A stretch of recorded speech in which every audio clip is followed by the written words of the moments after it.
বর্ষাকাল তো পড়েই গেল, কম বেশি হলেও আমরা এই সময়তে ইলিশের একটা রেসিপি বানিয়েই থাকি। কলা পাতা দিয়ে ইলিশ পাতুরি খেতে কার না ভালো লাগে, কিন্তু লাউ পাতা দিয়েও ইলিশ পাতুরি খুব ভালো হয়। আজকে সেই রেসিপিটাই আপনাদের সাথে আমি শেয়ার করব। নমস্কার, আমি মণিদীপা। আমার চ্যানেল টেস্টি মনি এলে আপনাদের সকলকে স্বাগত জানাই।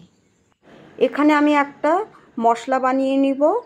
2 চামচ সাদা সর্ষে, 2 চামচ কালো সর্ষে, 2 চামচ পোস্ত দিয়ে খুব ভালো করে একটা পেস্ট বানিয়ে নেব।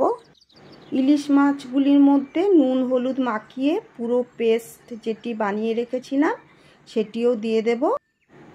1 চামচ নুন, 1 চামচ লঙ্কার গুঁড়ো, 2 থেকে 3 চামচ টক দই, এর সাথে কাঁচা সর্ষের তেল।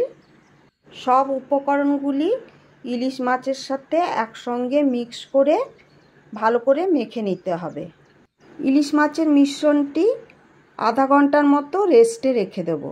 এরপর লাউ পাতাগুলি ভালো করে ধুয়ে একটি লাউ পাতার উপর ইলিশগুলিকে একটা করে দিয়ে ইলিশের উপরে বাকি মশলা দিয়ে একটা করে কাঁচা লঙ্কা দিয়ে দেব, আর তার সাথে একটু করে সর্ষের তেল দিয়ে লাউ পাতাগুলিকে ভালো করে মুড়তে হবে। যদি একটা লাউ পাতাতে না হয় তাহলে আরেকটা করে লাউ পাতা জয়েন্ট করে সুতো দিয়ে বেঁধে দেব।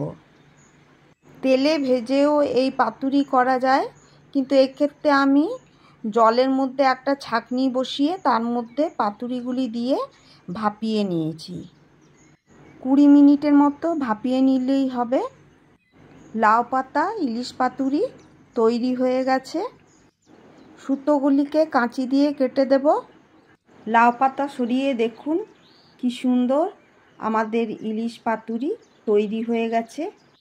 গরম ভাতে পরিবেশন করুন এই ইলিশ পাতুরি। ভিডিওটি ভালো লেগে থাকলে লাইক এবং সাবস্ক্রাইব করে দেবেন। ভালো থাকুন, সুস্থ থাকুন, সঙ্গে থাকুন।